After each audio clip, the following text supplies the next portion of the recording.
Nos visita el doctor Luis Fernando Valerio a desarrollar un tema muy interesante. En el país el 34% de la población padece de hipertensión y esta es una cifra que va en aumento. Se le conoce como el enemigo silencioso porque en muchas ocasiones, en la mayoría, esta enfermedad no arroja síntomas.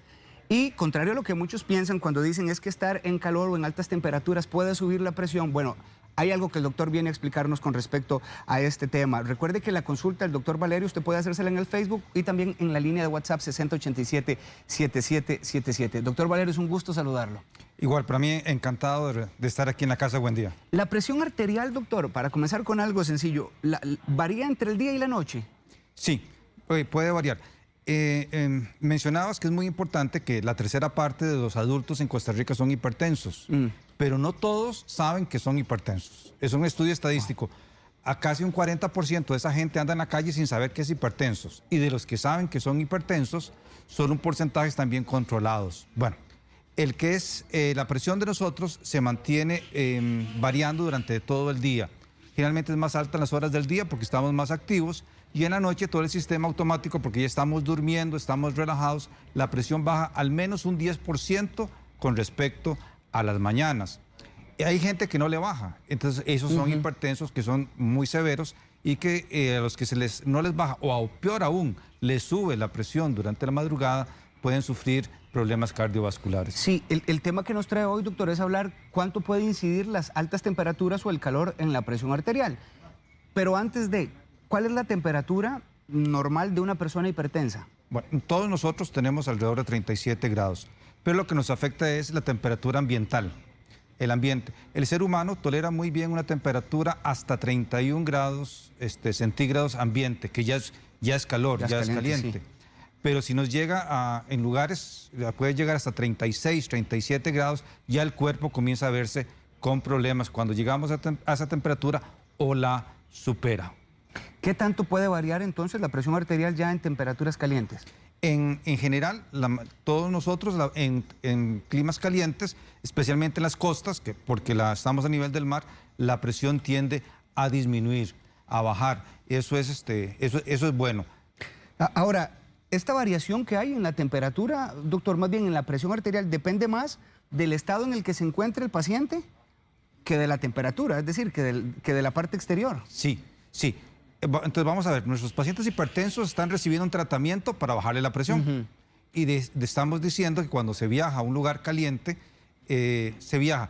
Porque el que ya vive un clima caliente es diferente, porque ya está adaptado a un clima caliente. Pero vamos a ver, alguien del Valle Central viaja a las costas, lugares muy calientes, la presión va a bajar. Si tiene la presión controlada y está perfecta, 120-80 K, y llega con sus tratamientos y llega a la zona caliente, la presión va a bajar normalmente, más el tratamiento va a bajar más. Entonces existe el riesgo que estos pacientes en un clima muy caliente puedan tener más bien un bajonazo de presión, lo cual los puede hacerse sentirse incómodos.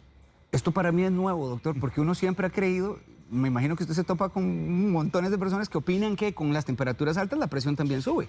Sí, y por eso la gente a veces cree que cuando tienen calor o están rojos es que la temperatura tienen la presión alta. ¿Sí?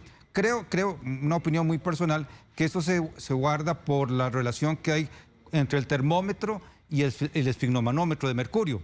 Porque cuando la temperatura sube, el mercurio sube. Y cuando la presión sube, el mercurio sube. Entonces, asociamos que por el mercurio al subir, las dos cosas van de la mano. Pero eso no, es inversamente proporcional. En calor, la presión baja. En frío, la presión sube. Tiene bastante lógica esto que usted me está diciendo. ¿Por qué tiende a bajar con las altas temperaturas, doctor? Sí, es que nuestro cuerpo tiene la capacidad de equilibrar la temperatura, de ajustarla. Cuando estamos en un clima muy caliente, que nos puede afectar este calor, el cuerpo desarrolla dos mecanismos para bajar la temperatura. Una es dilatar las arterias, aumentar el diámetro, el calibre de las arterias, que serían como nuestras tuberías internas, para que circule más sangre, especialmente hacia la piel. Por eso es que en un clima caliente nos ponemos rojos inmediatamente. Lo rojo es porque está circulando más sangre en la cara y en el cuerpo. Es una manera de irradiar el calor interno que tenemos nosotros, igual que el radiador del carro. Exactamente igual para enfriarnos. Y el otro mecanismo es sudar. A la hora de sudar nos enfriamos. En un clima caliente, húmedo, es más profusa la sudoración que nosotros percibimos. En un clima caliente, seco, como tal vez la zona de Guanacaste o quien ha viajado al desierto, pues no se percibe sudoración, porque el clima es tan seco que el sudor va saliendo y se evapora inmediatamente, no lo vamos a sentir.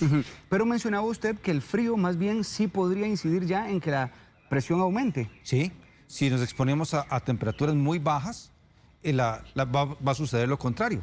Entonces ahora las arterias que decíamos que se dilataban, ahora se contraen, se cierran para que no circule la sangre por la piel y guardar ese calor interno.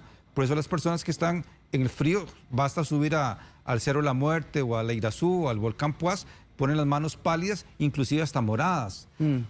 Esto hace al cerrar las arterias que tenga que el corazón trabajar con más fuerza y aumenta la presión arterial. Entonces una persona hipertensa que no tiene el tratamiento, que se expone a temperaturas muy bajas, puede complicarse la situación. Sí, y no sería infrecuente que pueda sufrir un evento cardiovascular. Cuando uno ve la presencia de infartos, ¿cuándo suceden los infartos? Los infartos no se producen igual todos los días, ni llegan todos los meses igual. ¿Cuándo llegan más infartos a los hospitales? A finales de diciembre, principios de enero. Las temperaturas son más frías en esas épocas en nuestro país. Y en otros países, tanto en Francia como en Japón, se han hecho estudios para demostrar precisamente eso, que en los tiempos del clima más frío hay más eventos cardiovasculares. El doctor nos enviaba una información bien interesante sobre cuándo o cuáles son los síntomas de que la presión bajó. Y esto a mí me parece muy importante porque muchas veces la persona tiende a confundir lo que es un bajonazo de presión, doctor, con un tema con otros temas, o azúcar u otros temas. Veo acá que usted habla de pesadez. Sí. Cuando la presión bajó, ¿a qué se refiere con pesadez? Es una fatiga. El paciente cuando dice pesadez, dice que siente los brazos y las piernas pesadas. Tanto así que me explican a mí, dice, doctor, tengo que pedirle permiso a una pierna para mover la otra. En ese caso, el paciente ya está haciendo efectos de la deshidratación y desequilibrio de las sales internas que tenemos. ¿En esta época seca el paciente hipertenso tiende a deshidratarse con mayor facilidad? Sí, claro, porque sudamos más. Y ese sudor estamos perdiendo mucho líquido y nos deshidratamos, y eso es un factor que nos lleva también a bajar la presión arterial en los climas calientes. Me dice usted que otro síntoma es el vértigo, los mareos, las náuseas. ¿Qué tan frecuentes son? Sí, cuando se le baja la presión ya al paciente, porque la presión alta casi no se sienten molestias, pero la presión baja sí, el paciente lo percibe. Y ese mareo es como una inestabilidad. Si están acostados o sentados y se levantan bruscamente, se sienten que se pueden ir hacia un lado, o una pequeña visión oscura, lo que nos puede suceder a todos nosotros cuando estamos agachados durante mucho tiempo. Cuando pasamos muy agachados y levantamos rápidamente, sentimos un pequeño mareo, pero son de fracciones de segundo y pasa. Cuando la persona está deshidratada, eso dura más tiempo. Ese bajonazo de presión, recuerden que estamos tomando tratamiento para bajar la presión, entonces ese tratamiento, en vez de permitirte que suba la presión, baja, entonces se perpetúa, se mantiene ese mareo e inestabilidad durante el viaje. Me llama la atención estos otros dos síntomas que indican que la presión está bajando. Recuerde, si usted está en una zona fría, esto puede suceder, no contrario a lo que pensábamos que era en una zona caliente. Dificultad para respirar, doctor, y rigidez en la zona de la nuca, apunta usted. Sí, es una sensación de pesadez en el pecho que los hace una respiración más pesada, y contracción en la zona posterior, en la región del cuello, atrás, por contractura muscular, que da un dolor molesto, incómodo a los pacientes. Doctor, sabiendo ya este detalle, si uno viaja a una zona de temperaturas bajas, ¿es necesario hacer alguna variación en cuanto a la medicación? Temperaturas sí, altas. Ya nos explicaba usted que las altas normalmente no inciden en la presión. Ahora, ¿en las bajas? ¿Sabiendo que sube? Sí, también, para cualquiera de las dos. Si vamos a viajar al lugar caliente, tenemos que ajustar el tratamiento, especialmente los pacientes que toman un diurético, que los hace orinar más, y entonces hay que reducirlo porque entonces se van a deshidratar más. Al contrario, si subimos a un lugar frío, generalmente tenemos que aumentar el tratamiento de la presión, e inclusive ya no tanto por la temperatura, sino por la altura. Muchas veces es necesario aumentar el diurético, como le sucede a mucha gente que viaja fuera del país a lugares muchísimo más altos que las que tenemos nosotros, como los que viajan a hacer turismo a Perú o a Bolivia, que tienen complicaciones. Algunos de ellos, desdichadamente, no pudieron pasear, porque cuando llegan se complican y terminan en el hospital. Pero previamente a un viaje de esos, a un lugar muy alto, es poder recibir tratamiento para evitar consecuencias en esos lugares. Le pregunta Stephanie Amador, doctor, si la presión no aumenta con el calor, ¿por qué entonces se produce tanto dolor de cabeza?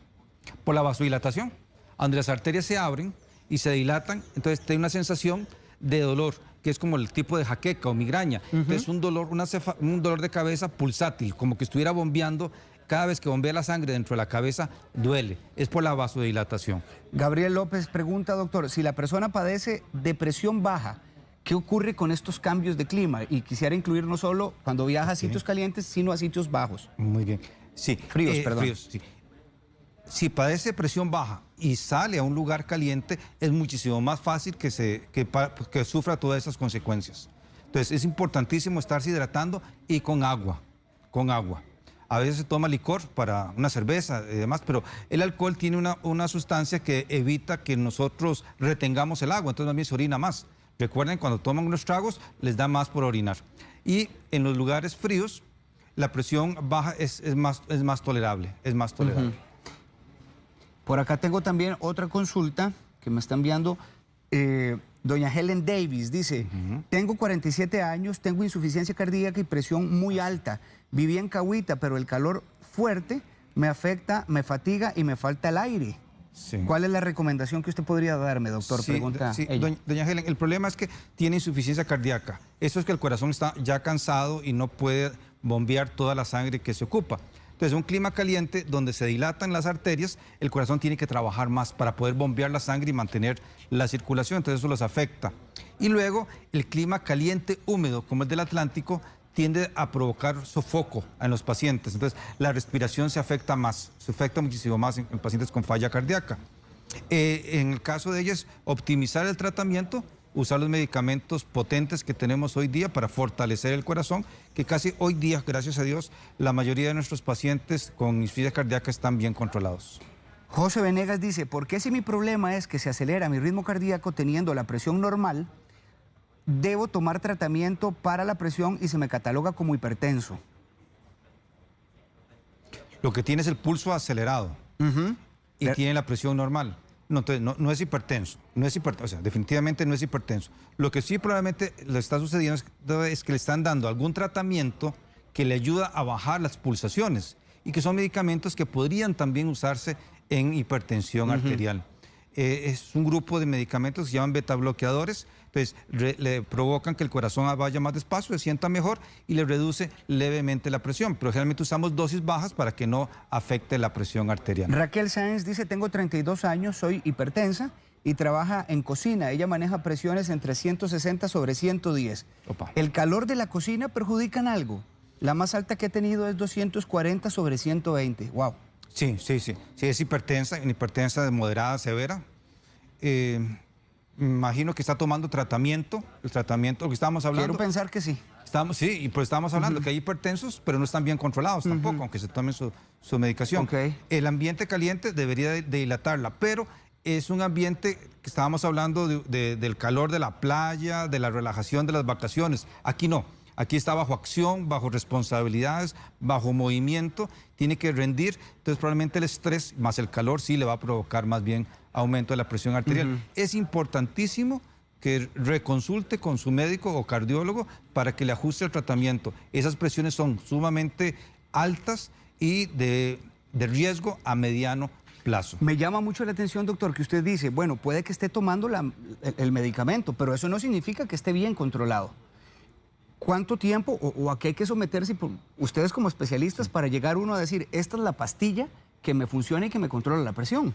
Sí, a veces es muy difícil. A veces tenemos pacientes que en el transcurso de 1, 2, 3 meses tenemos que hacer varios ajustes, cambios, modificaciones, agregar medicamentos para encontrar la presión precisa. Pero generalmente no nos damos más de 3 meses. Porque ya después de 3 meses de haber diagnosticado al paciente, si persiste hipertenso, ya el paciente puede sufrir complicaciones. Es nuestra responsabilidad en forma rápida encontrar el mejor tratamiento. A veces el paciente se toma una pastilla y como no le funciona la cambia por otra y si no le funciona va a la farmacia y la cambia por otra y sigue cambiando medicamentos y no se le baja la presión.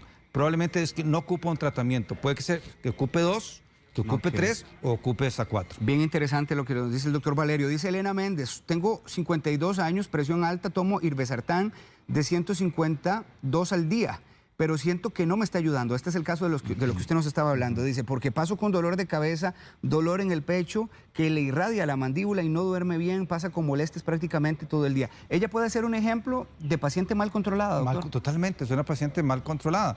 Y además, estamos haciendo el gasto, la labor de tomar las pastillas todos los días y no nos está haciendo nada. Entonces, él debe reconsultar y probablemente ocupa mantener las 2 irbesartán, que están bien, es un muy buen medicamento, excelente, pero probablemente ocupa más pastillas. Esto es como usar anteojos. Los que usamos anteojos para leer, necesitamos que el lente sea lo suficientemente grueso hasta que podamos ver las letras. Igual, nosotros debemos usar suficiente tratamiento hasta que tengamos la presión normal. ¿Normal cuánto? 120/80. Sin embargo, cuando nos baja de 120 la sistólica, inclusive en clima natural, normal como el nuestro, el paciente siente molestias. Entonces, tener cuidado de no bajar mucho la presión con el tratamiento. Edith Blanco dice, mi esposo es hipertenso, ¿por qué en clima caliente se le hinchan tanto los pies? Sí, doña Edith, es por la misma explicación. Se dilatan las arterias, aumenta el diámetro igual que las venas de las piernas. Entonces, al dilatarse, la sangre se queda estancada en los pies, especialmente si está sentado o está de pie, y entonces se van a recargar. Nos sucede si nos montamos en un avión durante muchas horas o si pasamos sentados durante mucho tiempo, también a nosotros se nos recargan los pies. Le pregunta Fernando Castro, doctor, si la hipertensión podría moderarse con el ejercicio con el fin de dejar los medicamentos. El ejercicio es una muy buena circunstancia en el estilo de vida para bajar la presión. También el bajar de peso. Pero hay que bajar, si uno tiene sobrepeso, debe bajar el 10% de su peso para regular la presión. Pero eso en la realidad solo lo logran, en la vida real, solo lo logran alrededor del 18% de los pacientes. Con todo respeto, la mayoría de la gente prefiere tomar pastillas que hacer dieta o hacer ejercicio. Quien tiene esa disciplina y esa buena motivación, excelente. Los felicitamos y los motivamos a que mantengan esa actividad. De hecho, Gwen Montes dice, yo soy hipertensa controlada, hago mucho ejercicio y gracias a eso mi presión se mantiene bastante bien. Si yo voy al Chirripó, que es bastante frío, ¿podría perjudicarme? Mientras lleve su tratamiento, lo esté tomando y vaya abrigada. Estamos hablando de frío, pero si en el frío se abrigan y mantienen la temperatura corporal normal, no habría ningún problema. Escucha uno, doctor, cuando tiene pacientes o familiares hipertensos, hablar de la sistólica y la diastólica. Sí. Y a veces escucha también uno personas que dicen, ¿a cuál es la que hay que prestarle atención? Y eso es muy frecuente. Cerremos la entrevista con ese último consejo o recomendación. Sí, cuando tomamos la presión arterial, damos 2 valores, 2 cifras. Por ejemplo, les digo que la presión normal es 120/80. Ese 120 es lo que llamamos nosotros presión sistólica. La presión sistólica lo que refleja es la fuerza con que el corazón bombea la sangre y la elasticidad de las arterias principales del cuerpo. La segunda cifra, ese 80 del ejemplo, se llama diastólica, que esa lo que indica es qué tan contraídas están las arterias, si están dilatadas o están contraídas. Entre más alta esté, más contracción de las arterias. Okay. Si uno se pega un susto, probablemente, si no es hipertenso y se pega un susto, la que le sube la sistólica. Si uno hace ejercicio y no es hipertenso, la que sube es un poquito la sistólica mientras hace ejercicio, porque el corazón está bombeando más fuerza. Entonces, es normal. Si el corazón no subiera, si la presión sistólica no sube con el ejercicio, nos indicaría que el corazón es débil. Sería un problema. Entonces, tiene que subir con el ejercicio, por ejemplo. Pero cuando suben las dos, generalmente con la edad, la presión sistólica tiende a subir porque las arterias se vuelven más rígidas. Y si eso sucede, aumenta el riesgo de enfermedad cerebrovascular, lo que popularmente se llama derrame. La segunda presión, la diastólica, cuando aumenta, ese valor eleva el riesgo de sufrir un infarto agudo del miocardio o falla renal. Cualquiera de las dos es mala.